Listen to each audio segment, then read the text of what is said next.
And you're damn right, everybody. Here we go. Welcome to the show. Dustin is here. I am here. It's the HooperCast Movie Hour. Let's talk about movies for roughly an hour. Yeah.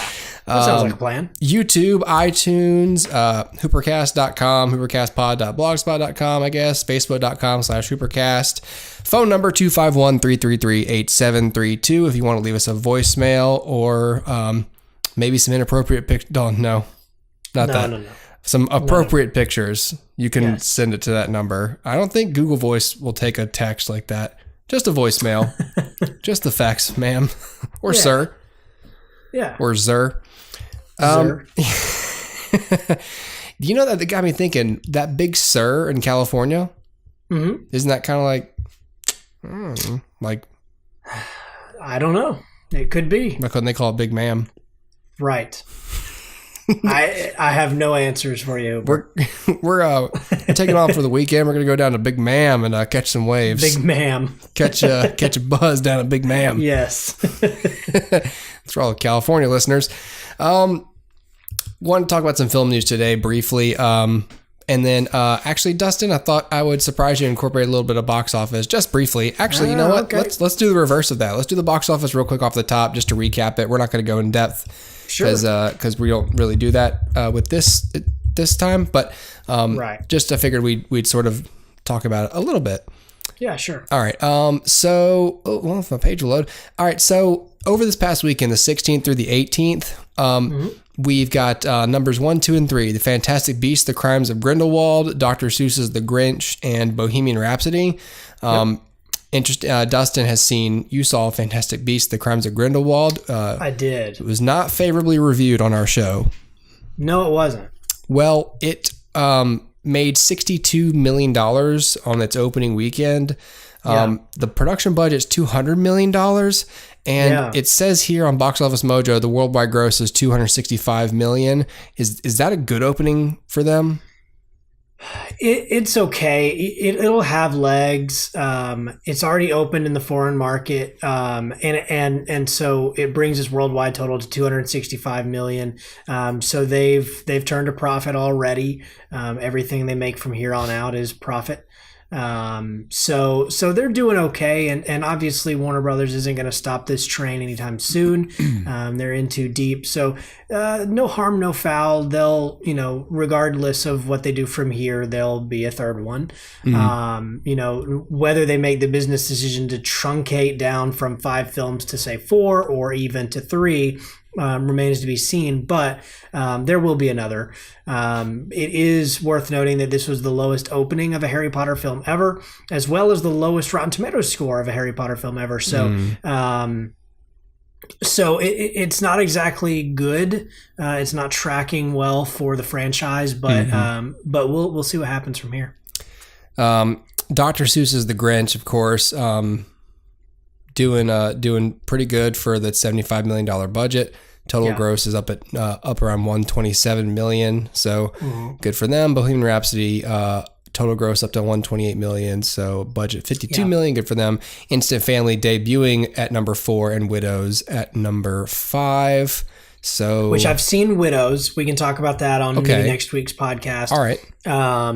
But yeah. All right. Well, there's the box office. Just briefly, if you want to talk about what we can see now in theaters, because it is now Black Friday. Hope you had a great Thanksgiving, Dustin, and listeners. I hope you did too. Woo! We'll find out. Well, past us, we'll find out. Right. Isn't time funny? Right. Opening now and playing now in theaters, that we got Creed 2, a couple sequels actually. Creed 2, Ralph Breaks the Internet, the Wreck-It Ralph sequel. Actually, that's the only 2 sequels really. We've also got this new Robin Hood with Taron Egerton and Jamie Foxx that just looks horrible. We've got Green Book, which we're going to talk about today on the show. Yep. And we got The Front Runner with Hugh Jackman, which he was promoting at the Savannah Film Festival, where Dustin saw him. Yes, and I can talk about Frontrunner as well, but we'll do that maybe on next week's podcast. Maybe we'll double up and do Widows and Frontrunner. Oh, we're deep teasing like crazy. Oh, no. Oh. All right. Oh. What's in the bowl? All right. Let's talk about a couple of film news items. I sent you a list, Dustin, and I put this list on our Facebook, my Facebook, Instagram, and Twitter page. But I'm only going to talk about 3 of the 5 items I put up because I read 2 of them and they sucked. So the first one is a follow-up on this little HooperCast Daily podcast that I posted last night on iTunes. For all the iTunes listeners, you heard that. If you're watching on YouTube or Facebook, you did not. So subscribe to our iTunes page, you stupid. What you waiting on? Please. I believe it's the same website, BGR. So on the Daily, I said that the HooperCast, I thought it was a fun little film name. Like, hey, let's look at the dailies and the HooperCast and dailies. Yeah, that works. Makes sense. So in that story, there had been a report from this fan site that the Avengers 4 first clip, the teaser or the trailer or something, was going to debut today, Black Friday. Of course, this is Wednesday, so I don't know if it really came to pass, but this new article on BGR is claiming, never mind, it's not going to happen. So this is all sort of hinging on the credibility of some fan site, MCU Cosmic. But they first mentioned it as being Annihilation as being the title of the movie, and that the clip would happen. Because we all figured, I think Kevin Feige or someone had said late November, or they had heard late November, but it seems like it might be next week, like the 28th, because apparently Collider is hosting this Infinity War screening with the Russo brothers. And so people are, the MCU Cosmic is speculating that the trailer might be shown on the internet on Wednesday morning. And then, when is the 28th? Sorry, what day is that? I think the 28th is Wednesday. So later that night, they'll show it at some private screening, which I don't know why they wrote it that way. It's not like I care about if they show it again at the screening, because I'm not going to be there. Right, exactly. Like, they'll show it later at the screening. Oh, cool. How many people are in that room? Like 30? Right. Yeah, exactly. Thanks, MCU Cosmic or Collider, whoever. Big deal, yeah. Yeah. Right. So on the Daily, I pointed out that it's going to be really, this is where the stress begins for me, because our gentleman's bet is in effect, and it's going to be really hard for me to ignore this first trailer, whether it comes out like later today or next week.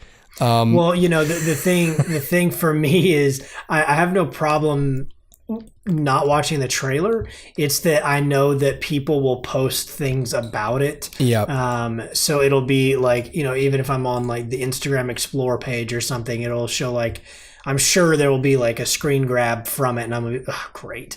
Right. Stuff like that that'll just kind of creep into my daily life. But I don't think I'll have an issue skipping the trailer. Man, I won't have an issue skipping like secondary stuff, but the first look, that's the tough one for me. I know. And we've had the discussion that I feel like all the trailers leading up to this next film should just be like text and dialogue and no actual footage from the film. They'll never do it, but I think that would be great. I hope that's what it is. I hope that when I cave and watch this, that I'm somewhat like that Kevin Feige's got my back. It's almost like you go to take that first drink and you're sober, and then like you drink it and it's like, oh, don't worry, that was O'Doul's, and you're like, oh, thank God. Oh, okay. Right. Yeah. Anyway, I just wanted to follow up on that and squash my previous report. So anyway, next story. This is of course also Marvel related, because this is what we feel like talking about most of the time. Sure. And let's be honest, this kind of news is dominating the film news cycle anyways. It's not like there's a whole lot of stories about other stuff right now, to be honest. I mean, at least not that I've found. This is an article on Screen Rant, and this is a pretty long one, but this I read the whole thing. It's by Stephen M. Colbert. Yeah. No relation. Yeah, on Screen Rant, and the title is called "The Success of Avengers Derailed Zack Snyder's Justice League Plans," and which is something you could sort of, oh, okay, cool, breaking news, but like it's a really sort of detailed like timeline of like what was going on with Warner Brothers and Justice League and Zack Snyder, and it was linked to a bunch of their other reporting from February and then November when Justice League came out. So I was reading it, and in this article I learned that Joss Whedon coming on was I don't know, you may have known this, Dustin, but Joss Whedon coming on was a thing that was already happening way before Snyder's family tragedy. Warner Brothers was unhappy. Like, it pretty much says, like, when Chris Nolan and David Goyer wanted to start Superman in this direction, the MCU wasn't like a thing. Marvel was doing their movies, but like the concept of the shared universe, like the bar for quality comic book films was still The Dark Knight. Yeah. So they sort of were like, oh, we got this, you know. And then, like, by the time, you know, they started doing BVS and all this other stuff, Marvel had released 7 films, two of which being Avengers movies. Yeah. They were really successful. And so by the time BVS came out, it was like there was a whole lot to compare it to and a consistent record to compare it to. Yeah. So but Snyder was already in too deep with the Justice League production that Warner Brothers just kept him on as director. But then when they saw the cut and they were looking at all the other data out there in the field, they were like, and that's when they got Whedon involved. And after Snyder, and they were sort of trying to figure out a way to push him out. They had some statement about how it was to help. Joss Whedon was brought in to help Zack finish his vision, which, okay. And and then he had, you know, he lost his daughter, and he and his wife sort of, you know, stepped off the project to go deal with that fallout. And so Whedon was already in place and went ahead, and Warner Brothers sort of had free reign to go, okay, well, now that Zack's kind of out of the picture, here's all the reshoots we want, and here's all the stuff we kind of want to do. And it, you know, and we got the movie we got. And it was pretty much, this article is pretty much detailing it to where you could sort of speculate that Marvel's success had something to do with the plans, but just the rapid and consistent success of those movies and the creative direction they took, it really was like how Marvel changed the landscape, and Warner Brothers was just moving too slow to keep up. I mean, Snyder had a 5-film plan for Superman. And that's what he was in the middle of doing, but it was just like, oh, it's too late. Right. And I've heard that before. Snyder's said, it was originally intended to be 5 films. You've got the origin story, you've got the death, you've got the return, and then who knows what would have happened, you know, after that. Right. But that was the way it was initially conceived. Now, the part that I think is still muddy for me is, so obviously they were working on this, especially Man of Steel, prior to Marvel's big, you know, huge explosion. Then I feel like what happened was, after that explosion, then I think the mandate came from Warner Brothers, like, hey, we've got to get in on this somehow. But the problem is it didn't quite fit with the 5-film arc. And so I feel like what we ended up getting was both an amalgamation of Zack Snyder's original intention, and whatever the studio was saying to him behind the scenes. So if you watch Man of Steel, I think there's sort of the implication that maybe this is going to build to something, but it's never like the other characters never really play a part in this. Wonder Woman, Aquaman, none of this ever comes into play in any way. So for me, the inclusion of at least Batman in the sequel kind of makes sense, but then I feel like the inclusion of Flash and Aquaman and Wonder Woman and all that stuff really kind of hurried along what I think Zack Snyder was planning. And you know, I read the article, but I still feel like it's a gray area in that I think there's more, you know, politicking behind the scenes than we know. You know, case in point is like you said, you know, Zack was on his way out before he stepped down. You know, they were kind of forcing him out well before that. And so I think there was a battle internally of the studio saying, we have to move quicker, we have to catch up, we have to do these things too. And then the filmmakers saying, well, wait, we're not ready. Like, we have to do this first. We have to do this first. And I agree with, in the article, it mentions Zach saying, we were looking at like Lord of the Rings in terms of, an ensemble thing. It's this group, but there's not like an Aragorn movie before Lord of the Rings or a Gandalf movie before Lord of the Rings. You can introduce all these characters, in that case, 9 different characters, very, very well. Give them all time and let them all get fleshed out over the course of 3 films. And still, even in that first film, them pretty well. They'll continue to grow and change over the Two Towers and the Return of the King. But I've always agreed with that approach, is that, from the get-go, people have said, oh, DC's doing it wrong. Like, you got to have your Flash movie before you do the Justice League. And I don't think that's true.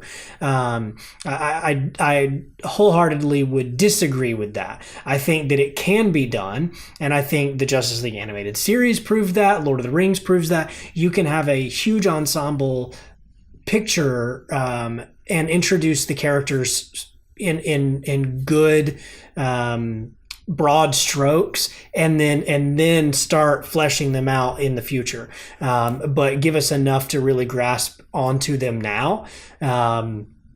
And then flesh them out later. And so I think that's what his intention was. And I think maybe the Justice League and maybe BVS really snuck up on him as a mandate from Warner Brothers. So, I don't really know, it's a really interesting story. It's something that, one day maybe Zack Snyder will write a book or something and give us, exactly what happened. But, I'm one of those people, I don't mind Man of Steel. It's not exactly what it needed to be, but it's fine, I guess, as a launching point. As long as you don't keep Superman there. Right. And so for me, what came next never took never course corrected where Superman ended in Man of Steel, which needed the course correction. And I think that, in essence, what Superman was in Man of Steel is his first act. And we never really got a true second or third act. So, it is really weird, but I do think that the bottom line is Warner Brothers, DC, Zack Snyder, the filmmakers, creators, moved too slow, and it's really just unfortunate timing in that Marvel was saying well before they ever were, look, these things should be interconnected. Yep. And I think that by the time DC was saying the same thing, it was too late. They never could have caught up. Now, I'll also say that DC's characters have great potential, and they could have done something, maybe they wouldn't have caught up, but they could have done something really special on their own. But they dropped the ball on that, and I think the ball's been dropped for too long now. And short of a clean sweep, there's not going to be much in terms of like rebuilding that. I mean, case in point, Venom has made more money than Justice League, and that's a problem. So I think the ship's too far sailed at this point. There's a specific thing in there that I found fascinating and obviously frustrating, was that Warner Brothers could have, like, they knew, what was it? I think it's like they knew that it was going to be a flop. Yeah. And they could have delayed the release date of Justice League and given Joss and the production team more time to polish the effects, make the tone shift a little more seamless, sure, and integrated the character work a little bit better. And do you know why they didn't? Are you aware of this? No, go ahead. This is old news, I think, but okay. I didn't read it at the time. Warner Brothers kept it there in order to preserve a lot of high-level executive bonuses. The reason they didn't delay it was because if they did, I think the AT&T Time Warner thing was affecting. If they had delayed the release too far, then it would, or really at all, it looks like. They wouldn't have retained a bunch of huge bonus checks for a bunch of the top brass over at Warner Brothers. Oh, that so sucks. It's a really disappointing factor for them. Yeah. And it's just sort of concrete proof of what we're talking about. Like, sure, I like money, but like if it just sort of proves like that they care more about that than they cared about making a good movie and giving the team enough time to make a good movie after, you know, really a screw up that's of their making. And totally. And the fact that, like, so apparently in the article mentions this, or one of the the linked articles in there says that a Warner Brothers insider had told whoever made the original report, like, there are bonuses that are linked to making good decisions. So if delaying the film's release had proved profitable, there would have been bonuses doled out for that as well. So you could argue, even in financial self-interest, they could have said, well, I'll still get my bonus because I'm positive this will have a positive financial impact. So either they knew that and they didn't care and they're like, well, let's just take the sure thing and get our money, or they were like, we could delay it. That would be the right thing to do. However, I'm not positive it's going to be financially it's going to help the film out at all financially, which would have been at least honest and practical, but also self-serving. But either way, it's like, oh, that's gross. I feel like, yeah, it is. And I feel like the argument could be made, well, maybe they just had too much faith in, you know, Superman and Batman as characters. It doesn't matter what they are. It doesn't matter what the film is. It'll make money. And so I could see that argument being made. And I can also see the argument, you know, in the boardrooms up there saying, look, in order to fix this thing, it's millions of dollars. Yeah. Like, are we going to sink more money into this thing that's already eaten up so much money and hope that we get it back? When in fact, like if you're looking at a turd on the floor and you're saying, I don't know, like if we put more money, like if we put more turds on the floor, does that really like make a better return on investment? It's to be fair, in their position, it's a tough call to make, but they obviously made the money call, right? Not the art call, and artistically,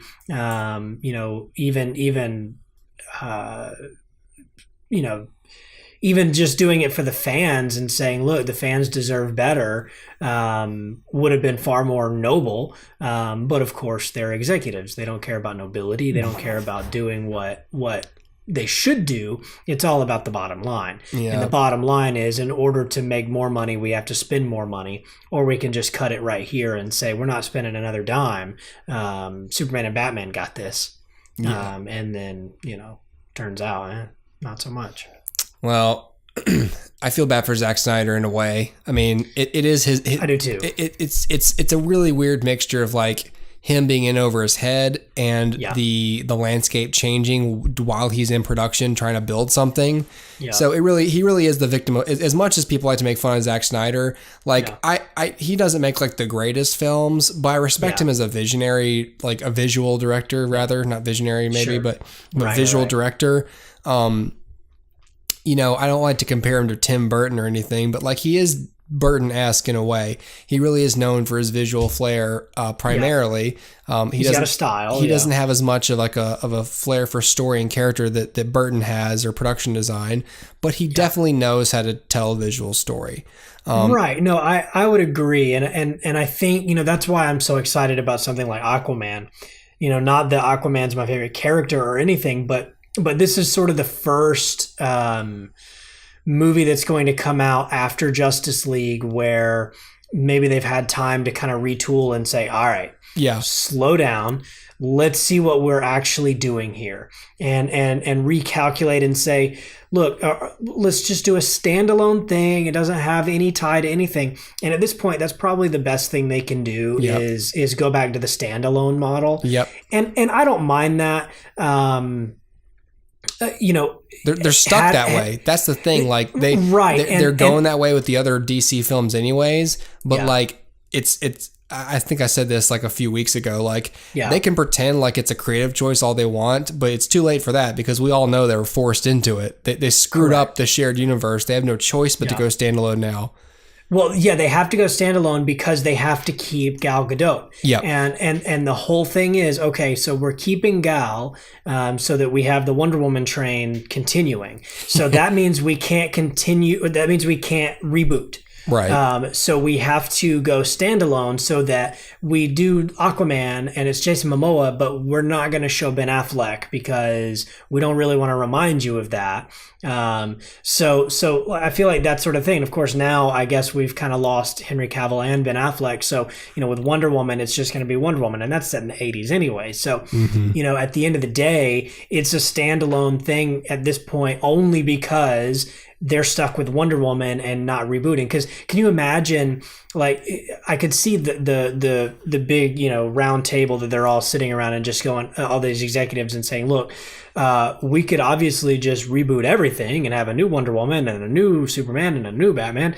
But then there's all the analysts up there going, hold on, actually, we can't redo the Wonder Woman because she's profitable. And then you're like, oh, great. Well, now we're stuck. Right. And so if you can't reboot and the shared universe don't work, then you got to do standalones. You got to do standalones.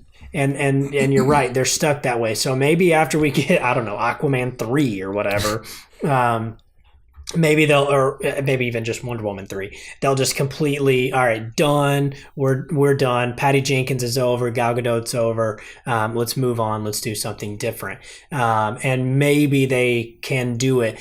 By that point, this whole first chapter of the MCU will be done. And who knows where Marvel will be at that point. Right. And it may be time for, like, the audience may be ready to see a new universe start, rather than like, okay, we're still going with the Ant-Mans and the Spider-Mans, and I don't know if we want to keep going, like there's no Iron Mans anymore. Right. And so I don't know, who knows.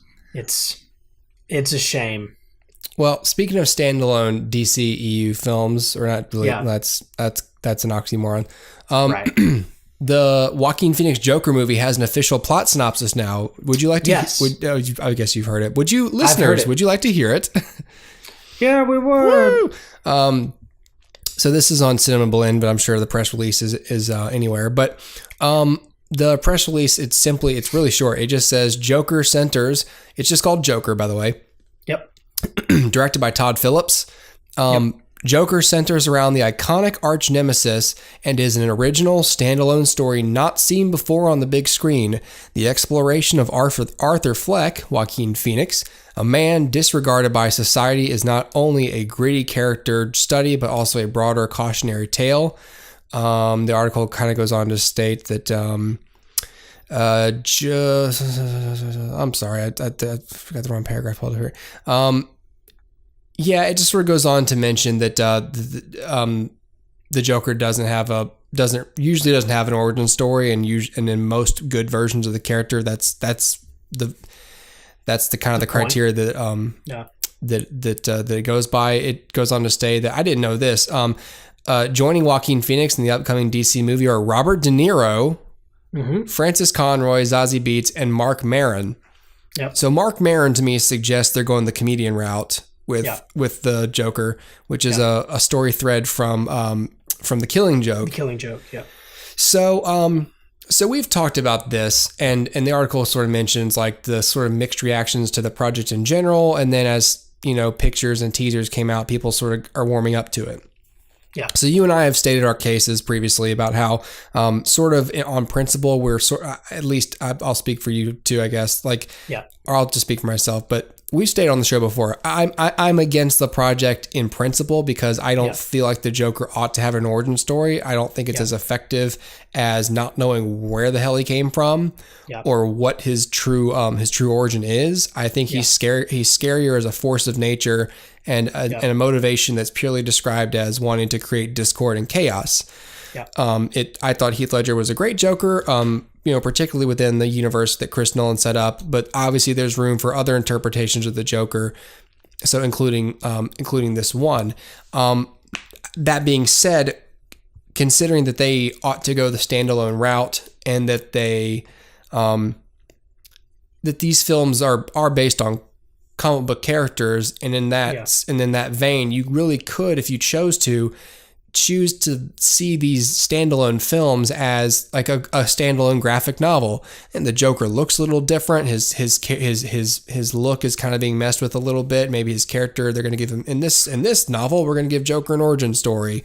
So I choose to view this as such because one, I want it to be within the continuity, but one, that I don't want Jared Leto. Two, they can't handle the continuity. Three, it's sort of unfair to judge them on that, even though mostly I'm sort of making fun of them for failing at continuity. But four, it's going to inhibit my ability to judge the film on its own merits. So it's just easier for me to go, okay, this is a standalone graphic novel by some other artist and their take. So I mean, Todd Phillips is one of those directors who obviously is primarily known for comedies, kind of like Adam McKay. Yeah. But like Adam McKay, he might be able to use this film to break in and show them like, nope, I actually have a really good flair for thrillers and drama. And I don't just do hangover movies. Right. So, I mean, I love Joaquin Phoenix. He's a terrific actor. Oh, yeah. Obviously, Robert De Niro, when he's not spouting off saying dumb stuff, he's obviously a legendary actor. I like Frances Conroy, although I haven't seen her in much else than American Horror Story. I like Mark Maron, and I like Zazie Beetz. Yeah. I mean, this is something I'd be interested in seeing. Yeah. Again, I can overcome my general opposition to the film if it's a good movie. I'm not going to say it sucks if I think it's good. Right. You know, I'm right there with you. You know, DC used to do these things called Elseworlds. And so they'd have these titles, these graphic novels that would come out as an Elseworld, and it would be like, hey, what if Superman landed in, you know, Russia? Or, hey, what if Batman took place in Victorian London? You know, it's this sort of thing. And so I can kind of look at this that same way. Like, hey, this isn't Elseworlds. It takes place outside of continuity. It's a what if. Like, what if the Joker, and again, we don't know much about the details. So I do know that there's a young Bruce Wayne in the film, like a child Bruce Wayne. So maybe the what if would be something along the lines of, you know, what if the Joker appeared in Gotham before Batman was there to fight him, right? What would that look like? No Batman, but Joker's there, you know, and I think then the rise of or the announcement of this character being named Arthur Fleck is indicative of the fact that they're not going with any comic book interpretation of this. Right. You know, it's not Jack Napier. It is just Arthur Fleck. It is weird that that's almost like Affleck. It's a Fleck. Yeah. Weird. Anyway, but yeah. So it's a what if. It's a Elseworld story. I can get behind that. Like you said, I love the cast. The crew's great. I totally can get behind it. I love the look of the Joker, the images that we've seen. He looks different, but he looks like the Joker. He looks both theatrical and frightening. And even though he's got, you know, like blue, you know, diamond shapes above and below his eyes, and he's got the red nose. These are not things that the Joker normally has. No. But for whatever reason, he still reads as the Joker. Do you know why? I mean, I don't know if this is what they drew from, but do you know who else did that? Who's that? John Wayne Gacy. John Wayne Gacy. Yeah. I thought we were talking about comic books. Yeah. No. Yes. Sadly, real life there. Right. Yeah. So it could very well be a John Wayne Gacy, you know, influence. Sure. And hey, we're gonna go sort of real world thriller with this, and I'm okay with that. And I love Joaquin Phoenix. I think that him as the Joker is a brilliant casting choice. I literally cannot wait to see him as the Joker.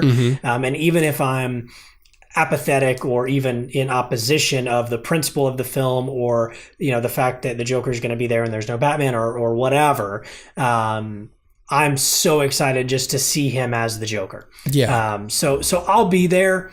And I'll try to lay aside my Batman fandom long enough to say, like, okay, this is just Joker. Yeah. There's no Batman here. Don't get hung up on that, because that's going to be my one problem is how does the Joker behave when there's no Batman. Yeah. That's their characters are so interlinked. It's to me, it's exactly like the Lex Luthor Superman thing. Luthor would not be a villain, cannot be a villain if there's no Superman.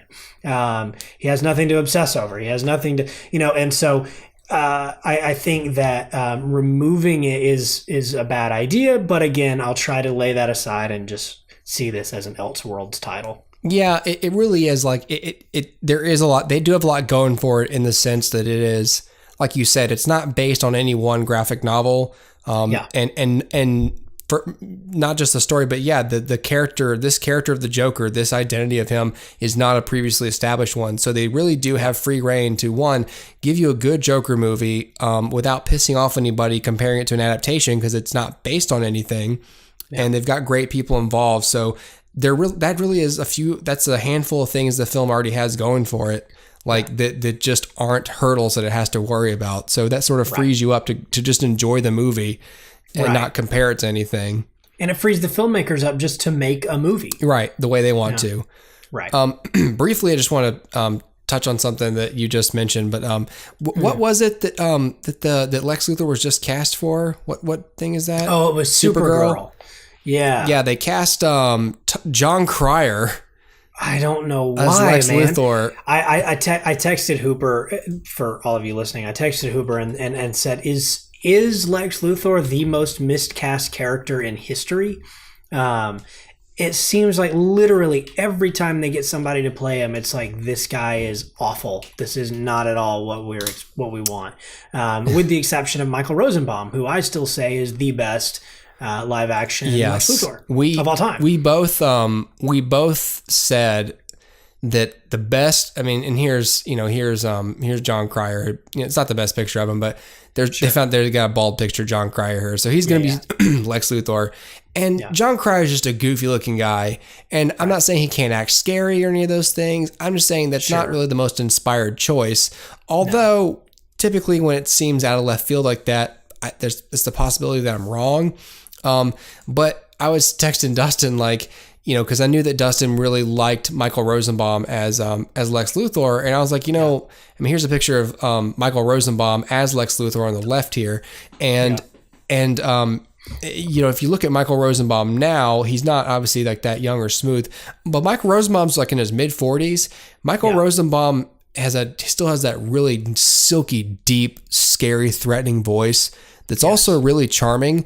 And I would honestly, the only reason I hope they asked him at least, and he just said, "No, I'm not interested," because I don't think weird. He is, but he would be so good as Luthor now, even at his current age. So not to plug another podcast, but Rosenbaum's got a podcast called Inside of You, and so he I think his first episode, or one of the first, he had Tom Welling on, and I don't know if you listened to that one. Yeah, I didn't listen to the Tom Welling one, but I do listen to his podcast. In the Tom Welling episode, I believe Tom asks him, "Would you play Lex Luthor again?" And he said, "In a heartbeat." Yep. I got a picture of him right here with hair and stuff, but yeah. Yeah, the idea is, So Smallville was a hit or miss show. It played with the mythology. It was fast and loose. It wasn't exactly what you thought it would do. But at the end of the day, Michael Rosenbaum came in, knocked every scene out of the park, stole every scene he was in, and you can't do that if you don't have a solid idea of who that person is. And so I think there's really nobody else who's proven to understand that character more than Michael Rosenbaum. They gave him so much to do in that show that is even outside the canon, but he pulled it off beautifully. And I have no doubt in my mind that he would absolutely knock it out of the park. Yeah, it's just a shame that we keep getting these funny guys playing Luthor. Although Michael Rosenbaum's a funny guy, don't get me wrong. But you know what I mean, like these funny looking dudes. And so it's just so strange to me. And also in the press release where they announced JON CRYER, this is really weird. They were like, and there's the legacy thing of it, of this casting. And I'm like, y'all don't bring this up, because I don't know if you know this, Superman 4 Lex Luthor was played by Gene Hackman. He reprised his role. Played by Gene Hackman, and he has his nephew join in on the fun, Lenny Luthor. And Lenny Luthor was played by Jon Cryer. They literally, like, in the press release were like, there's a great legacy feature to this casting choice. The quote is Lenny Luthor. The quote is, John is a super talent, and the fact that he played Lenny Luthor in Superman 4 brings an added layer of legacy to his casting. We are beyond thrilled to welcome John to the Supergirl family. And I'm like, don't bring up Superman 4. That's the worst one. Everyone disavowed that movie after it came out. Don't bring it up. Yeah. And you don't say the dude played Lenny Luthor. Yeah. And then, like, don't remind me of that. I care forgot who that he is. even existed. I don't care. Yeah. He's never been in the comics. Like, the comics even were like, yeah, we're not touching that one. Boy. Well, like, Bruce Timm's like, here's Harley Quinn, and the comics were like, yes, please. And then Superman 4 is like, here's Lenny Luthor, and they're like, oh Lord, no. Yeah. Don't want that. All right. Anyway, I was just curious. I forgot what that was, but yeah, just in case people didn't know, we have a new Lex Luthor, on television, and it's whatever. All right, let's get into some movies. We've got enough film news there. Dustin, tell me about this Overlord film. Okay, guys, so I saw Overlord yesterday, so this is still fresh in my mind, still sort of a knee-jerk reaction to it. Overlord is the newest film by Bad Robot, J.J. Abrams. Originally, this film was announced as Cloverfield 4. And then when I guess Cloverfield Paradox kind of was met with some pretty terrible reviews, then all of a sudden that title just kind of disappeared off of this. And Paramount was like, oh. Yeah, they were like, no. It is not a Cloverfield, but we're not going to make that announcement, so we're just going to not have the word Cloverfield anywhere. Yeah. I am curious how it would have worked in, but let me summarize this for you. So Overlord is directed by Julius Avery. This is really, I think, his first or second feature. I guess the second feature. And written by Billy Ray and Mark L. Smith. Billy Ray wrote Captain Phillips, and he also wrote Hunger Games. Mark L. Smith wrote The Revenant. He also wrote Achy Breaky Heart. Right. Wrong, Billy Ray, but yes. Oh Lord. It stars a bunch of people that you don't know, right? Dominic Applewhite, right? And so the basic premise of this is it's set on the eve of D-Day. And a group of American paratroopers have been tasked with the mission of infiltrating a German village where, it's a French village that the Germans have taken over, and disabling a radio tower that they have set up there on this church. The reason for this is so that, of course, the American troops who are going to be landing in Normandy the next day will have air support. So that's the basic mission here: destroy the comms tower that the Nazis are using, so that we can use our comms to support our troops in Normandy. And so that's the basic thing. Right off the bat, things get off to a terrible start when the paratroopers plane is shot down, and only a few of the paratroopers survive. They make their way into the town, and all kinds of crazy things begin to happen. That's as far as I'll go in the summary. But the phrase Nazi zombies has been tossed around a lot in reference to this film, and that's all I knew about the film going in. Right. Was two words: Nazi zombies. I never saw a trailer. I knew that Cloverfield was originally attached to it and then it was removed, and that's all I knew. Didn't know who was in it, didn't know who was directing it, didn't know anything about it, and I thought that was probably the best way to go see it, and that's the way I would enjoy it the most, is to go in and have no preconceived notions, or even think like, okay, I saw in the trailer where that guy's alive later, so he's not gonna die here, right? Whatever. And so this film is rated R. It is sort of a weird one for JJ's name to be on because it is a straight up horror flick. It is gruesome and bloody and gory, and there's a ton of like body horror, tons of mutilation, and very creepy, scary, spooky images.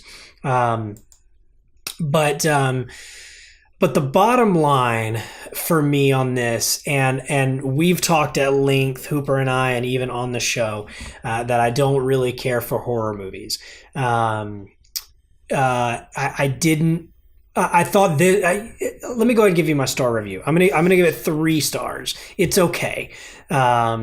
It doesn't do anything for me. It's a horror movie, so it lost me. And about halfway through the film, I found myself just trying to I was just sort of breaking down the film at that point. Like I wasn't invested in the story anymore. I was thinking, okay, they've showed us this and this and this. Let me see if I can piece together how the film's going to end. Or let me see if I can figure out who's going to die. And I was just sort of, let me see how they shot this. I'm thinking about the movie rather than being invested in the movie. Right. That may be a problem on my part because, like I said, I don't really care for horror movies. And, the body horror, mutilation, that kind of stuff is just sort of lost on me. I can see the strings behind it and say, it's makeup, that's a practical effect, it's a squib, blah, blah, blah. But some of it is still just so unsettling to look at that there again, it kind of takes me out of it where I'm saying, all right, well, what are they doing here or whatever. And then I even found myself in this movie saying, what are they saying? Like, this is a bad robot movie. Like, presumably there's some sort of hidden metaphor here, like the enemies are monsters and whatever, monster whatever. And I'm just trying to break down the themes and what's the moral here, like what are we learning, what are they trying to say. And I think bottom line is they weren't really trying to say a whole lot. You could make a few different cases, which I won't do because spoilers. And I do think this is a movie that you deserve to see without being spoiled on anything. So yeah, I'm going to keep this really, really broad and really vague, but I will say this, it's a really good looking movie. Those effects are done really, really well. The makeup, the CG, what CG there is augmenting practical effects, which is great. It's exactly the way that it should be done. To me, it was never as scary again as the opening scene where their plane is being shot down. That was a truly frightening film on par with anything in any war movie that I've seen. So think like the opening scene of Saving Private Ryan, right, where they're storming the beach there. It's gruesome, it's loud, it's grisly, and it feels real. What comes later, the movie's a slow burn, so you're gonna sit through a lot of just war movie stuff before you get to any of the horror whatever elements of it. And I think that may be my biggest takeaway is by splitting it so heavily, it felt disjointed to me. Now there was a very clear moment where the tone shifts to become a horror movie. And it's done really well, don't get me wrong, but it does not feel like, maybe this is just, again, my own personal preference, but sticking 2 tones together, and even when you blend that line where they meet out, even when you blend that out and feather it, looking back on the film, it still feels like 2 different movies. It feels like it was a war movie and then it was a horror movie. And so because those 2 things never really layered on top of each other, there was a clear split. The movie was not quite what I wanted it to be. I wanted it to be a war movie that had these sci-fi horror elements on top. That's what I wanted. What I got was a war movie and then a horror movie with a couple scenes in the middle that kind of blend that out, but I wanted the whole movie to be that way. So that's going to be sort of my my word of warning is if you are going into this saying, oh, it's Nazi zombies, like it's going to be a war movie, but the Nazis are zombies, don't think that way. That's not what the movie is. I'll say this much. The movie actually has a surprising lack in quantity of zombies. So if you're expecting, Night of the Living Dead, where everybody's in an SS uniform, no, that's not going to happen. And these zombies are not what you're thinking either. But at the end of the day, like I said, the movie's really well done. It's well shot. It does have two different tones, but the tones are consistent with what they are. So when you're in the war movie, like it's a war movie tone. In the horror movie, it's a horror movie tone. And the performances are really great. There's a few parts where I think I was supposed to be scared and I laughed. And it's really right there in that blending because it took a minute to like readjust my goggles, right? Because I'm in this war movie, and then when something really gruesome happens, really like horror movie, I'm like, oh, that doesn't fit. This is weird. And so there's a couple moments like that. And in fact, I'll tell you one of them, just to I don't know, illustrate the point. And this moment is in the trailers. So if you've seen the trailers, you've seen it. There's a moment where a character comes across a dismembered head, a decapitated head. And the head has been experimented on or whatever, who knows. And the head talks to this character and says, help me. And I can suspend my disbelief when it comes to zombie movies, but I cannot suspend the disbelief far enough to say that a dismembered head with no lungs and no vocal cords can say, help me. And that's what I mean. In that blending of the two tones for that one scene or that one scene and a half, it gets kooky and it just gets weird.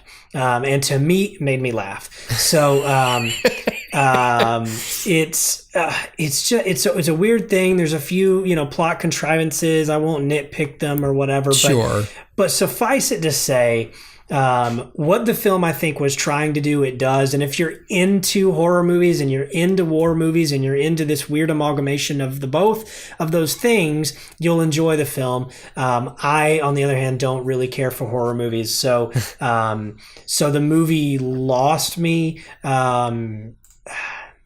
because it went straight horror and I wanted it to be horror plus, right? Like I'm thinking of like Cabin in the Woods, right? Right. Where Cabin in the Woods is horror plus sci-fi plus comedy plus, and those are the things I like. Alien, it's horror plus sci-fi, right? Or The Thing, horror plus sci-fi, and I can get into the horror plus genre, but horror I have a hard time getting into. So do with that what you will. If you're into the things I'm saying when I say horror movies, this is worth going to see, at least for a matinee. But if you're like me and you're saying, hey, I don't know, I'm on the fence, blah, blah, blah. Wait for the rental or just don't bother. Right. Because there's not going to be another one. It's not like a franchise that you're going to have to keep up with or anything like that. It's okay. It'll kill a Saturday night, but if you're looking for something that... And then it'll reanimate it. Right. But if you're looking for something that'll stick with you or that you'll want to return to over and over and over, I don't think this is your title. Yeah. I see the only cast member I recognize, and that's only because I did a little bit of research on it, is Wyatt Russell. Yeah, it's Kurt's son. Who is Kurt's boy. Yeah. I know Wyatt Russell from Black Mirror. He did a really good episode. I forgot what it was called. But it was a really good episode. I think he was great in the episode, at least. Yeah, and he's totally channeling his dad in like The Thing for this movie. Okay. And I love The Thing. The Thing is maybe my favorite horror movie of all time. Yeah. But there again, I got to have something a little more to latch onto. And this is my thing with a lot of horror movies, and I'll stop talking about it, is survival is not enough of a character goal. Mm-hmm. To me, that's one of the reasons I stopped watching The Walking Dead. Survival isn't interesting.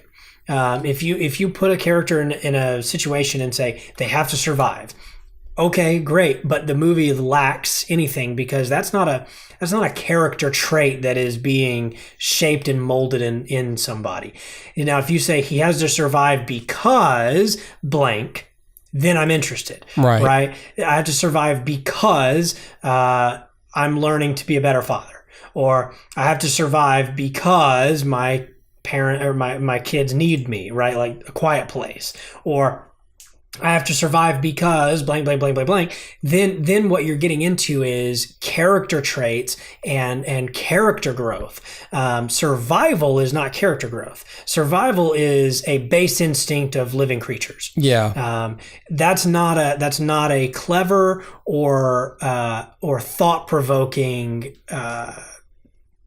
goal for a character to have. And that, again, that's why The Walking Dead got so boring. It's like, oh, but will they survive? And I'm like, well, who cares? I don't care if they survive. I care if they become better people. And that's where I'm at with this movie. The survival is not enough to keep me invested. Yeah. Well, this is in theaters if people want to go see it. Yeah. And so is the next one we're talking about. We're running a little over. I'll keep it quick. Next one is Green Book. Yeah. Which I had a little bit more inherent interest in because it stars Viggo Mortensen. And the recently critically acclaimed Mahershala Ali, also Linda Cardellini, and it's directed again going with the theme of comedy directors doing new things, is Peter Farrelly of the Farrelly Brothers. Yep, it's true. This is also playing now in theaters, as we mentioned before. It is in theaters now. It's written by Nick Vallelonga, who is the son of Viggo Mortensen's character. So this is based on a true story written by the man's son. Okay. Wow. So it's really a family kind of thing. Now the character that Viggo Mortensen is playing is Tony Lip, or Tony Vallelonga. If you look him up, he was a driver. He was just a normal dude from Jersey. And in his later years, he decided he wanted to become an actor. So if you watch The Sopranos, you may know who he is. He played, he was in Goodfellas too, by the way. Oh, he's one of those guys who's like a real mobster, or a real connected guy. Well, so he's not a mobster, but he was from Jersey. So he played Carmine Lupitazzi in The Sopranos. Okay. So that's who Viggo Mortensen is playing, is Tony Lip. Wait, is he dead now? Yes, he is. I gotta say, he was old. He was old in The Sopranos. Yeah, and so this movie, Nick wrote it in honor of his dad, and he did like a Q&A after we saw the film, and he said, like, he always said, should I do it while you're alive? And his dad was like, I lived it, I don't have to see it, like, whatever, so do it when I'm dead, I don't care. And so that's sort of what happened. Nick wrote this after his dad passed. And so, yeah, as you mentioned, it does star Viggo Mortensen, Mahershala Ali, Linda Cardellini.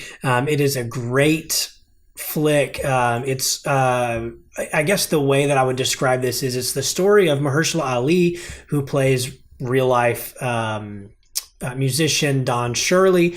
Don Shirley is a very eccentric African-American man who hires Tony Lip to be his driver. Tony Lip's a little racist and not exactly doesn't exactly want to be friends with Don Shirley, and over the course of this film, it's sort of how the two of them begin a true, genuine friendship that would go on to change both of them for the rest of their lives. Now, the true story is they were friends for the remainder of their lives until their death, so this is a really impactful moment in their friendship. This is how they became friends. This is the story of overcoming racism. It's a story of overcoming prejudice. It's a story of just seeing people as people, and loving them just because they are, a person on this earth. Yeah. And so, not quite a common concept at this time in our history. It's really not. And what I loved about this film, and maybe it's because it's written by Tony's son, they never painted Viggo Mortensen's character as like a bad person, mean-spirited, right? And so you could say, oh, well, there's a white savior complex or whatever because he changes Mahershala Ali into a better person, whatever. But the truth is, this is the story of... Right. The truth is, this is the story of two men who both had character flaws that the other person was able to, love on them and pour into them. And over the course of this time together, they were able to become better men, both of them. This is not a white savior story. This is not the story of, go villainize the other side or anything like that. This is two men who become lifelong best friends, simply because, even though they have nothing in common, and yet they are able to put those differences aside and become friends. And it's just a beautiful story. I saw this at the film festival, and this is the only film that I saw anyway, and I saw a limited amount, but this is the only film that I saw that got a standing ovation for minutes and, like into the credits, like people just cheering for forever. And I think that that's what people want is people need to be reminded, and I think subconsciously want to be reminded that it's possible to love somebody that you have nothing in common with and to be touched by them so deeply that you will be changed forever. And it's not going to be done by yelling or demonizing. It's going to be done by simply just treating with respect and listening and spending time with, eating with, sleeping near. They share hotel rooms. They share the car that they drive in. They are together all the time, and that is, I think, what we need to be reminded of sometimes. That just sharing time together really makes those differences melt away. And so it's a really powerful story. It's a really fun story. It's a really funny story. Viggo Mortensen kills it. He is hilarious in this movie. And Mahershala Ali is playing a straighter, more... I hate to keep using this word because I know you used it last week, but more sort of autistic kind of character. And yet, under, just by spending time with Tony Lip, he becomes freer and looser and fun. Yeah. And so the two of them have a great chemistry together. And like I said, there are moments of this film that will absolutely crack you up, and there's moments of this film that will absolutely choke you up. And so it's a really, really great film. Viggo Mortensen is brilliant. I can't harp on that enough. I just, my mind is so ingrained in Lord of the Rings that one of my fears was that I would just see Aragorn, and I didn't, not once. So I cannot harp on that enough. Mahershala Ali, always great. And look, this is directed, like you said, by Peter Farrelly. This should be dumb, and yet he delivered a great drama that is just funny enough to be considered a comedy, and just dramatic enough to be considered a drama, and blends those two things beautifully. Now, we were just talking about Overlord. You've got a movie of this genre and of this genre, they meet in the middle. This is the opposite. It's both of these genres stuck on top of each other and running parallel for the entirety of the film. It's it's just a good movie. I cannot harp on this enough. It's just fun and funny, and I think that while it's in theaters, I think you should see it. I think it's important to see. I think it is definitely a good date movie. It's definitely a good movie to see with your parents. It's a good movie to see with your spouse. It's a good movie to see with your kids if they're a little older. It's PG-13. It's just a good movie to see. I'm pulling up my notes here. I gave this 4.5 stars. I feel like I've talked it up into a 5, but it's just a great fun movie. That's good. That you won't and you will not regret seeing. It's a feel-good movie. If I had to compare it to something, and I don't know that I truly could, but think of something like something feel-good, like Remember the Titans, and then throw the comedy in of of Dumb and Dumber. Let it be. It's about two guys, and one of them's kind of dumb and kind of whatever. And so, I don't know, smash those together and see what comes up. And it's probably a little bit like the Green Book. So it's coming, Dustin. Does Aragorn kill Petey the Parrot? Yes. And does Mahershala go, Lord. I just thought he was real quiet. Yes. It says Samsonite on it. Oh, I'm from New Jersey. Right. Oh man, classic. It's a lot of fun and it's really touching and that's the main thing is. If you can walk out of a movie feeling like you're gonna laugh and cry simultaneously, that's a good movie. This is a good movie. High and low of emotion. Yeah, go see it. It's weird. It's interesting because for a while, I don't remember when it started, but when Robin Williams and like people like Jim Carrey and people like that started, people who are known for comedy stepped into drama. So it was like, hey, look how good of a dramatic actor I am. It's the same thing where it was like, wow. And then people start talking in a general sense about how, that's when people start looking deeper and asking comedians deeper questions like, the reason I'm so funny is because I'm horribly sad and I've experienced a lot of trauma and tragedy in my life, and my humor is a coping mechanism. And it seems like it could be possibly the same thing with these comedy directors like Peter Farrelly or Todd Phillips, where you've got people going, hey, I don't just direct comedy. A comedic timing is a sensibility that serves for a lot of things. You got Jordan Peele doing a horror thriller film. I mean, comedy is timing. And if you understand timing, not only can you be funny, but you can ride emotional beats in the correct timing as well. So it's a skill set that's undervalued because, the Farrelly brothers are stuck on you and Dumb and Dumber. It's like, no, and so Peter Farrelly, I'm guessing, finally either got tired. I don't know whether he got tired of being people crapping on their films, or whether he got tired just from a personal standpoint of just being known as only known as like him and his brother.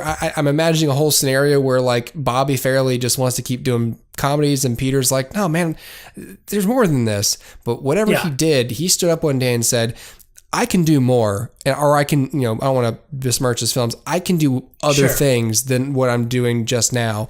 And I've just seen this script and I must make this film and I can do this. And it's really good to see. And hopefully Joker does the same thing where it's a real menacing, thrilling character study.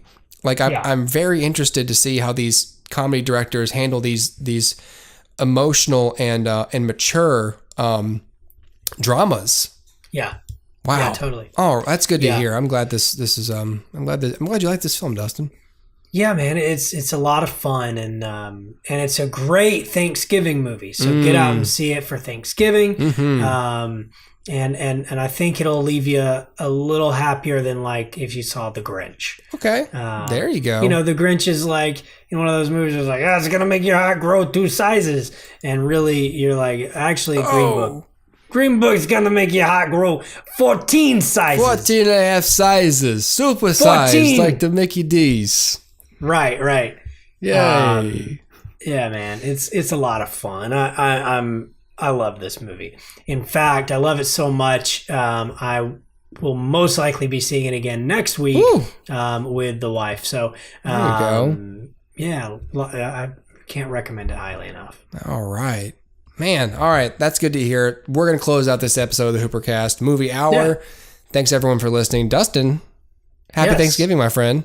Happy Thanksgiving. I was on the phone with John earlier today. John, or Wednesday, John drove up home to see his parents, and so I'll say to you what I say to him. Just on a personal note, Dustin, I'm thankful for our friendship, and I'm thankful for the good influence you have been in my life. And I said the same thing to John. I said other things to John too. Different things. I'm not reading you a script. That's what I'm trying to say. Right. Sure. But I'm not saying lesser things to you than I said to John either. Right. Anyway, just on a personal note, my friend, happy Thanksgiving. Yeah. I'm glad to know you, and I'm glad to do this show with you.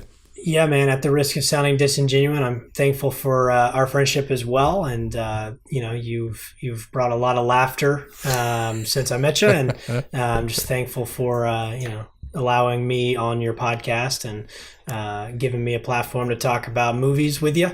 Man, I hope we get to do it for years and years to come. It has not been my podcast in 6.5 years, buddy. Well, all right, our podcast, but your namesake. Sure, I guess. Yeah.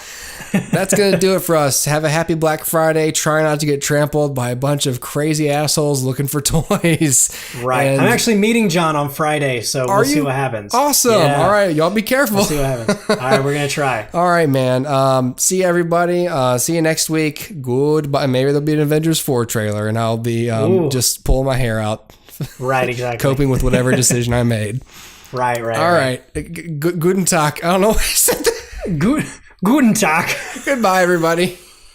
You can't do that when we talked about Overlord. Guten Tag. Oh, should I say it like a zombie? Yeah. Guten Tag. There you go. That works. I was going to do, I thought briefly about I wonder how, could a zombie do the Heil Hitler sign? And then I was like, whatever you do, don't do that. I'm just going to say probably not. I would love to see a zombie do that and then the arm just fall off and fall to the floor.